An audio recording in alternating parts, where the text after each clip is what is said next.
I'm going to start this video by saying that I've absolutely fucked it.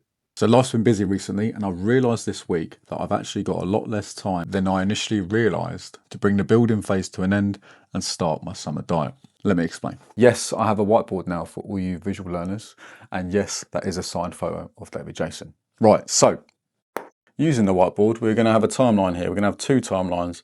We are currently in April. This is May. This is June, July, August, and September. Okay, so we are currently here, obviously. Now, we're going to have two timelines. 1, 2. So this is going to be basic as fuck, but I'm hoping it will get across the point I need to make. And also I'm hoping that it helps you when you're trying to establish at what point you need to diet down and what point you need to probably bring up your calories. Okay, so we are obviously here in April. Okay, this is timeline 1. This is where we were as of probably last week. The plan was May.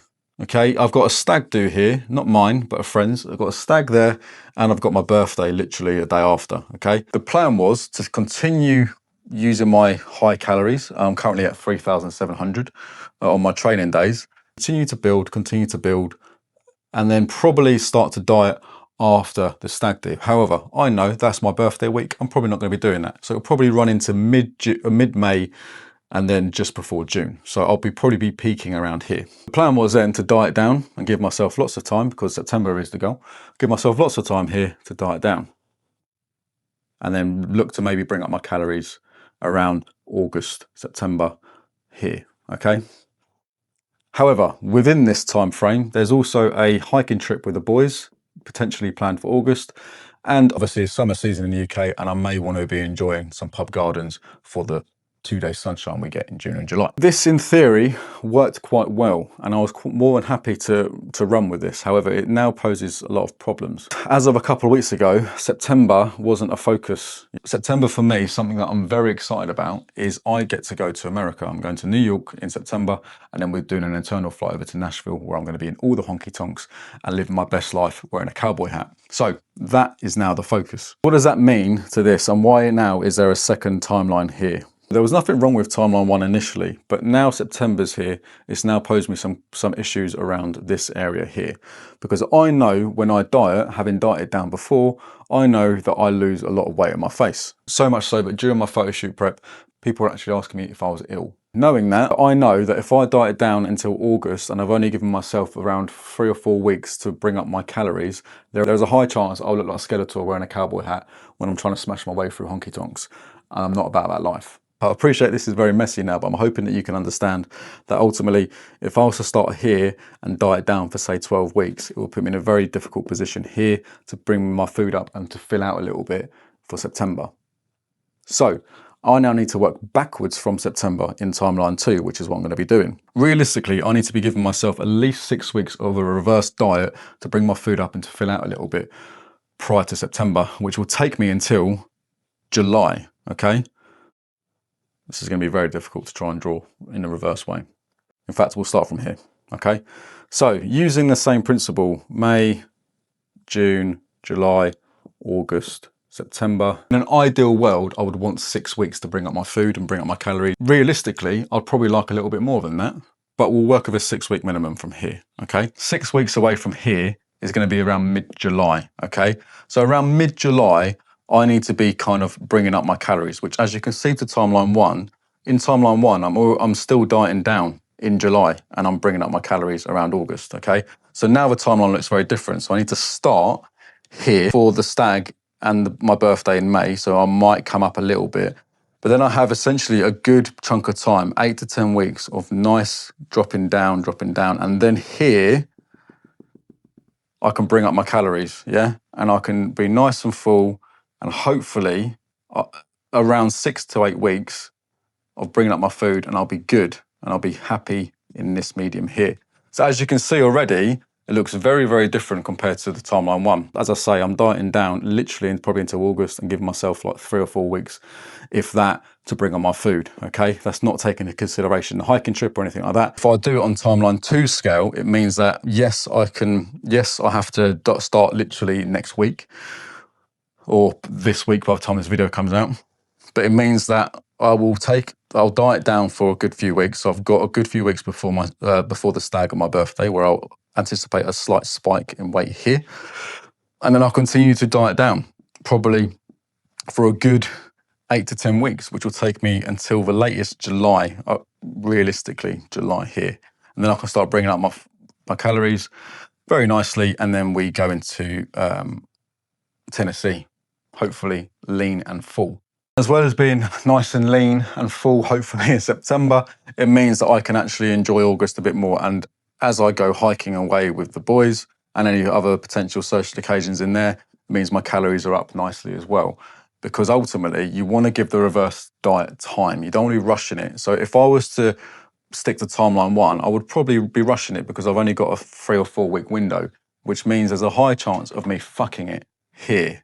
When actually, if I bring up my calories anywhere between mid-July to the end of July and start bringing them up throughout August, it means that I can factor in certain days a little bit more balanced and ultimately be in a really good position for September. So I appreciate that this looks like a fucking mess, but I'm hoping that you can understand that it's good to actually have a realistic approach to when you start, for when you look at when you have to start dieting and take into account certain situations and certain things that are going to basically impact your long-term goal. Okay. That being said, my long-term goal, I haven't actually got a goal weight. This is taking far too long. So, as I say, I haven't actually got a goal weight. This is going to be mainly based on physique. Okay, so I've spent the last 8 to 9 months in a calorie surplus where I am now on 3,400 calories during my non-training days and 3,700 calories on my training days. That makes sense, doesn't it? In that time, I have gained a nice amount of weight, probably looking at around about 7 or 8 kilos in that time. My abs have now gone, which makes me sad. I am stronger in every lift that I'm doing at the gym, and that is what the building phase is all about. 8 to 9 months is my longest building phase to date, and it is something that I am really proud of, that I have made some really nice improvements to muscle mass, and my lifts are good, yeah? Now, I am desperate to hold on to my muscle mass that I have built over this time, okay? And I need to make sure that I don't fuck it and undo the hard work, because it is very easy. If you get this part wrong, all that work and everything like that is going to be for nothing, yeah? But the problem that I have, because of this new time frame that I'm working with, it means that I have to be slightly more aggressive than what I would like to be normally. What do I mean by that? Well, at the minute, as I said, my calories are quite high, 3.4 and 3.7, okay? Now, I know what it's like dieting. I've done it a few times before now. I don't like being on 1,700 calories, okay? That is what I usually diet on, and that works for me, okay? I don't like this number one bit.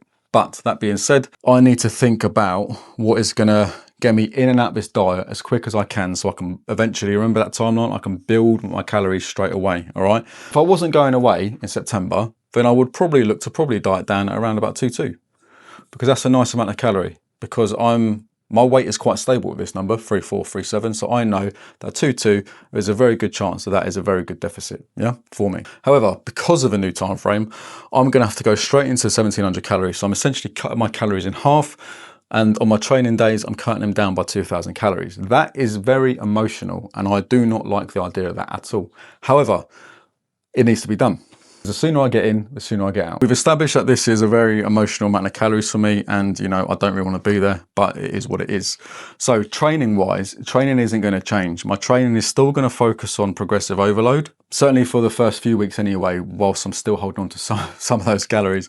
I'm going to hold on to as much as I can, but I need to make sure it's still progressive, okay? And then at the end of the 4 to 6 weeks, which will probably be the end of May, then I'll look at where I'm going to be going from here. And it might mean that I increase total volume or I increase the rep ranges, depending on how my training performance is. But I'm hoping if I do this properly and my body responds well to it, I can still be able to lift what I'm lifting. Obviously, I'm going to fatigue a lot quicker than what I am at the minute, and I'm going to feel like absolute arse during my training sessions, but that's part of the process. My nutrition, obviously, we're going to be probably looking at around 1,700 calories right from the off. So my protein is going to be about 180 grams of protein per day, okay? This is going to do a number of things for me. It's going to increase my satiety. Basically, I'm going to be fuller for longer. And it means that I am going to retain as much muscle as I can, all right? I'm not gonna be doing anything dramatic, cutting carbs, cutting fats, or going keto or anything like that. I'm literally having 1,700 calories and 180 grams of protein, and then everything else will work itself out. Cardio, I hate cardio, and it's not something that I enjoy doing. It does serve a purpose when you're looking at total daily expenditure. However, my main thing is gonna be steps. I've got a walking pad at home. I can do some steps when I get back from work or before work or whatever it may be to try and get a nice round step target. When my weight eventually plateaus, because it will at a certain point, then I'll have to spin that wheel and reassess and pull a lever. Mike, what do you mean by levers? Well, I'll explain everything to you once I get this shit off the board. So when it comes to deficit and diet, whatever you want to call it, there are 3 factors that you can change when you look at manipulating your total daily expenditure, because ultimately it is calories in versus out. Yeah, you want to make sure your output is a lot more than your input. Okay, so your levers are going to be cardio, steps, and food. Okay, so they're your 3 different levers. When my weight eventually plateaus, I will need to change one of them. I don't really want to touch food because 1,700 calories is quite low enough for me, thank you very much. So it will mean that I will have to either increase my steps or increase my cardio. However, by not focusing on cardio from the start and focusing on my food and my steps, it means that when I plateau, it means I can introduce this slowly and bring that into my training week. It might start off with being 300 calories over the course of the week, and then it might end up being 600 calories towards the end. It very much depends on where I'm at and what my body is doing and how I'm looking and how I'm feeling, more importantly. But ultimately, as I said, I don't really want to, I want to stay away from this because I like my food, and I'll be making a conscious effort to get my steps in to average out around 10,000 steps across the week per day on average. So they're the levers that I'll be pulling. To be fair, I probably should have said this as well. So to make my life a bit more zen and to factor in certain things, I'm not going to be on 1,700 calories every day for 7 days, okay?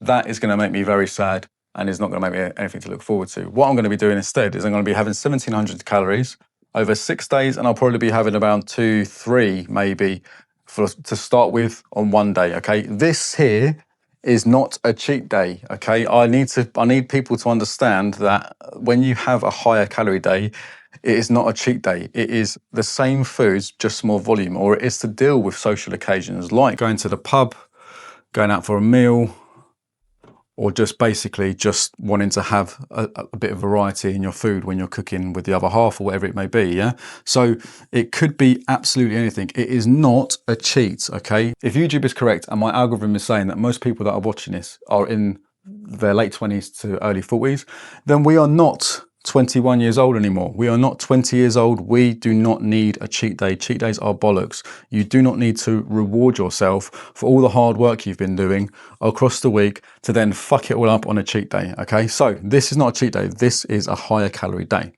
It's 600 calories more than what I'm going to be eating at the minute, what I will be eating, and that is a nice little bump up, and I will enjoy that. I'll have my breakfast that I can have some sourdough toast in that I probably won't be able to have during this. Like, that is something that I'm going to really enjoy. Yes, it might be a bit high, and again, that will be revisited at the end of 6 weeks, and it might be a case that I drop that down to 2,100 calories or wherever it may be. As I said, I haven't got a goal weight in mind, okay? This is going to be very much dependent on the physique, all right? This is how I currently look, and these are my current measurements. The idea for me is not to be photo shoot lean, okay? Because I know what photo shoot lean looks like, and we're talking about, if we get into photo shoot condition, we're talking about carb manipulation, sodium intake, and everything else in the build up to it. I'm not doing a photo shoot. I just want to get nice and lean, get some vascularity back, get my abs popping, and hopefully the biggest thing after a building phase is reveal new gains. Okay, that is ultimately why I've been doing the building phase. Let me tell you one thing, okay? When you get very lean and you get into photo shoot condition, yes, you look great, and yes, you feel amazing, just like I did here, but you do become very critical of your weaker areas, okay? And for me, it was the chest. And I spent a lot of time during this building phase working on my chest, and I can proudly say now that my chest is significantly stronger than what it was when I started the building phase, okay? So I'm hoping that the diet reveals the new gains and my A cup has gone to a double D. So there you have it, the plan for America and why it is so important for you to have a plan and to really think about your timeline when you're thinking about your next diet phase. Hopefully that made sense. That is the first time that I've used the whiteboard, and it will get better in time, I'm sure. I'll be doing this whilst working in the police, whilst working shifts, and whilst running my coaching business as well. And also, there's a strong likelihood that I'll be running a client photo shoot in September. So it is all systems go, and I'm a little bit stressed, I'm not going to lie. That being said, I'm very excited, and I will be documenting this as part of a mini-series on YouTube. So if you want to come along for the ride, then like and subscribe. It is much appreciated. If you're interested in the behind the scenes, follow my Instagram, where I'll be posting my stories daily.